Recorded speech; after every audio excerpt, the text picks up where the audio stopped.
few figures in history can be said to have had as much impact on events to come as King Herod. Reviled in the Bible as a child murderer, the real Herod, ambitious son of a regional governor under the Hasmonean dynasts, was probably already dead by the time the historical Jesus was born.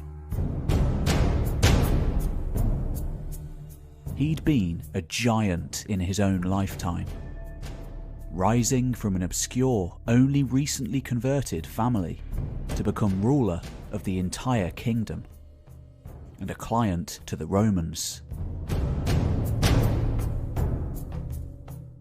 A close friend to Augustus Caesar and Mark Antony alike, ever seeking to please his Roman patrons, Herod was famous for the massive construction projects he undertook. The magnificent port city of Caesarea, a massive fortress at Herodium, the colossal temple complex in Jerusalem, arguably the largest the world had ever seen. And of course, his winter lair, the great fortress of Masada.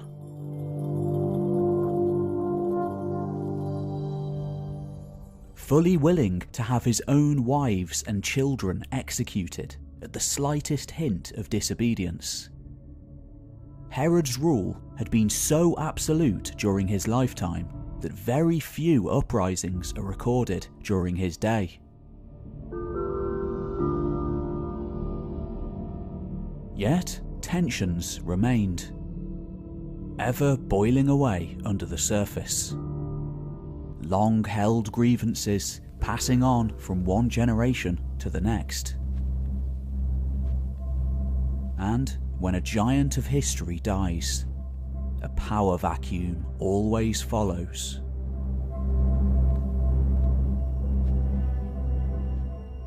Reviled by many in Judea as not even really being Jewish, Herod was certainly not descended from King David, as rulers were supposed to be.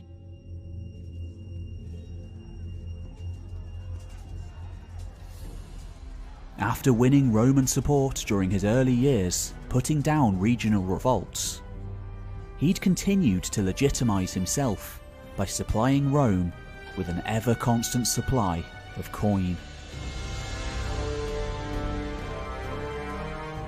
Unlike the previous ruling family, who he was now married into, descended from the Maccabees, who'd waged war to win their independence from the Seleucid Empire 150 years earlier, Herod completely split apart the positions of high priest and king, with the latter now much more of a secular position.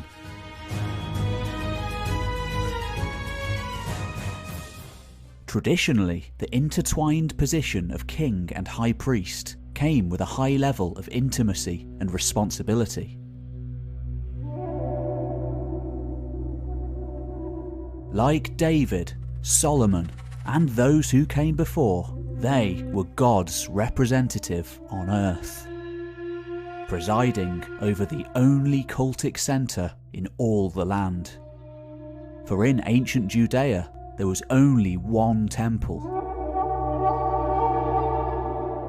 one institution, one central bank. All roads led to the temple.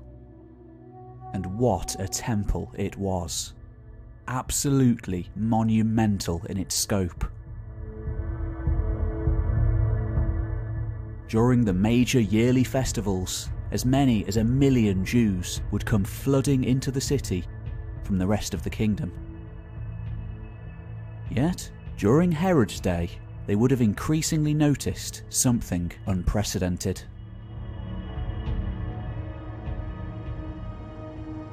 Not only were Roman soldiers now garrisoned all throughout the land, but some 600 of them had been stationed on the Temple Mount itself. An imperial eagle placed over the portal to the other world, in gratitude to Rome.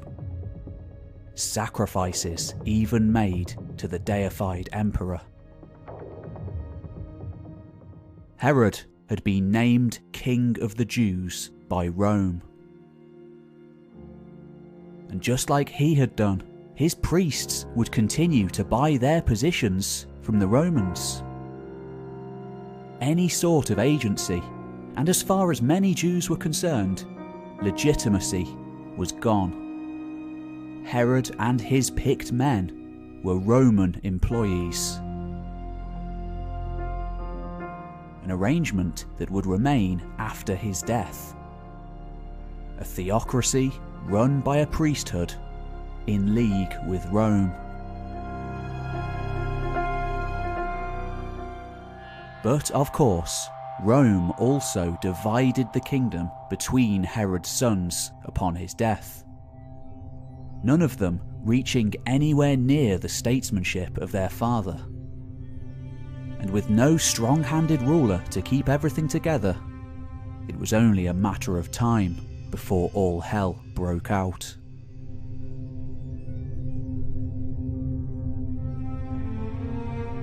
As far as they were concerned, the Jews were the chosen people.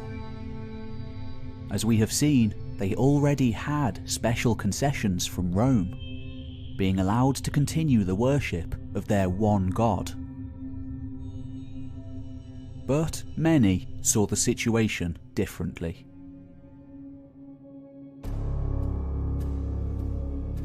God had given them their land 1,000 years before, and it was supposed to be a pure land of Jews and no one else. Those ancestors had been a conquering people, warlike Semitic pastoralist nomads, following in the footsteps of the Akkadians and the Amorites before them. The Old Testament regales their destruction of entire cities. And now, after years of outside occupation, a fierce nationalistic streak still ran deep.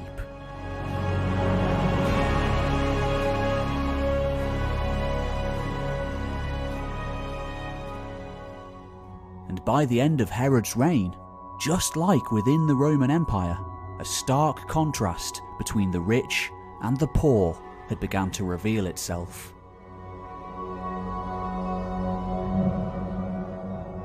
Aristocracy becoming ever richer, peasants and farmers ever poorer.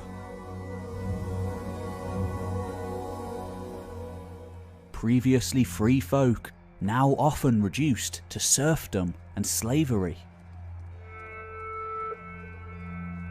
In response, popular uprisings began to spring up every few years.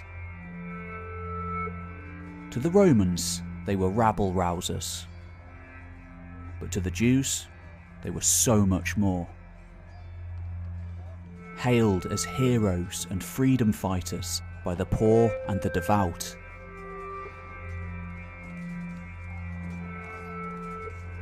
The Lestai were motivated by religion as much as social conditions. Forced into a sense of urgency by the apocalyptic fervour increasingly taking over the land.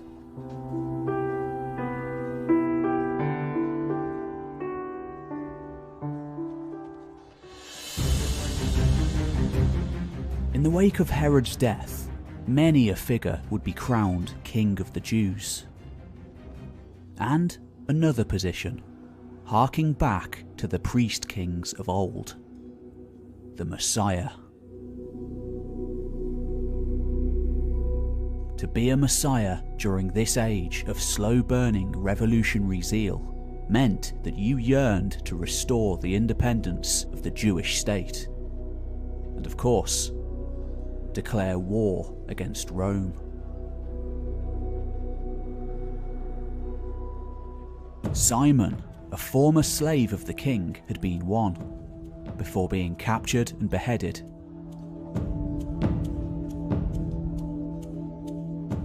He was soon followed to the grave by another Messiah, a shepherd boy named Athronges. And finally, by 6 AD, the Romans had had enough. Judea was absorbed wholesale into the empire. There would be no more client kings or semi-independent self-rule, but there would be many more messiahs.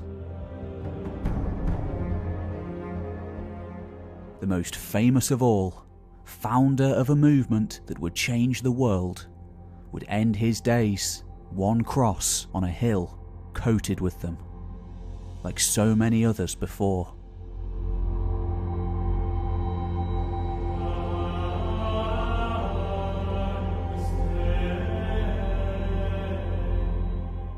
The little we know of the historical Jesus doesn't bear much resemblance to the peaceful, long-haired shepherd of the Gospels, compiled later. With a sign nailed above his crucified body labelling him as King of the Jews, and either side of him 2 men labelled as thieves, a word more commonly used by the Romans to describe rebels. The story of Jesus at the temple confronting the priests takes on an altogether different meaning. All of these messiahs, no matter their backgrounds, had something in common. They yearned for the time before the Romans came to the Holy Land. The last time the Jews had enjoyed self-rule for a very brief time, after domination by Greeks and before rule by Rome under the Hasmonean dynasts of old.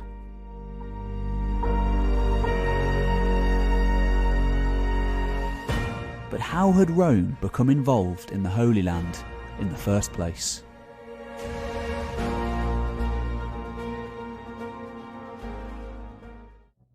At the beginning of the 2nd century BC, in the aftermath of the Punic Wars, Judea had been under the rule of the Seleucid kings, one of the successor empires that had risen to power in the wake of Alexander the Great's death, and the latest in a long line of all-powerful empires to rule the region.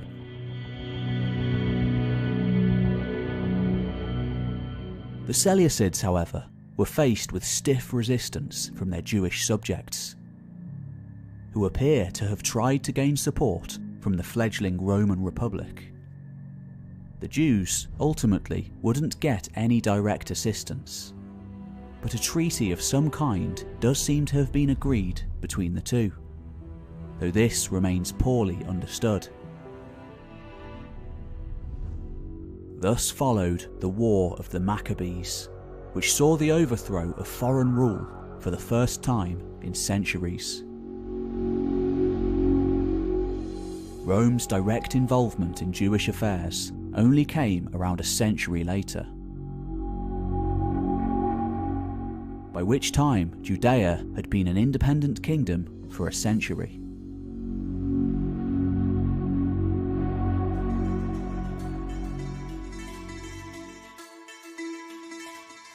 In 63 BC, the Roman general Pompey the Great became involved in a Jewish civil war, throwing his support behind the Hasmonean dynast Hyrcanus as a candidate for the throne. Pompey launched a quick and highly successful offensive against his rival Aristobulus, supported by the Parthians. He captured the city of Jerusalem after a 3-week siege, seeming to treat the place well. Pompey's campaigns had the effect of drawing Judea ever closer into the Roman sphere of influence, at first as an allied client state. By 6 AD, however, things had changed. The first emperor of Rome and nephew of Julius Caesar, Augustus, chose to annex Judea as the latest province of his empire. As we have seen, over the next 60 years, the Romans discovered that Judea could be a highly unstable and rebellious region. Its garrison frequently becoming embroiled in clashes with bandits and rebel cells. The province was sharply divided between religious and ethnic lines. Finally, in 66 AD, a disturbance between the Greek and Jewish populations of the city of Caesarea unexpectedly exploded into a massive rebellion. Finally, the Messianic movement had been successful, with the rebels swiftly overtaking the entire province, even repelling an imperial counterattack from the governor of Syria.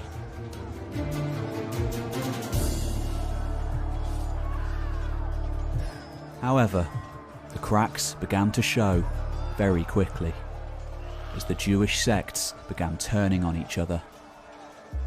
Already before the war, there had been a variety of opposing groups: the Pharisees, the Sadducees, the Essenes, and now the Zealots and the Sicarii.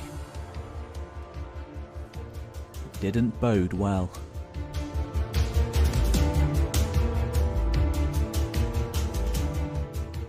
In 67 AD, the Emperor Nero dispatched Vespasian to retake the province. The Romans first struck into the northern region of Galilee, and despite fighting fiercely, the Jews were overcome in just a single campaign season. In truth, such was the overwhelming power of Rome, that a swift attack on Jerusalem and premature collapse of the revolt was only prevented by an outbreak of civil wars and internal power struggles in the western provinces.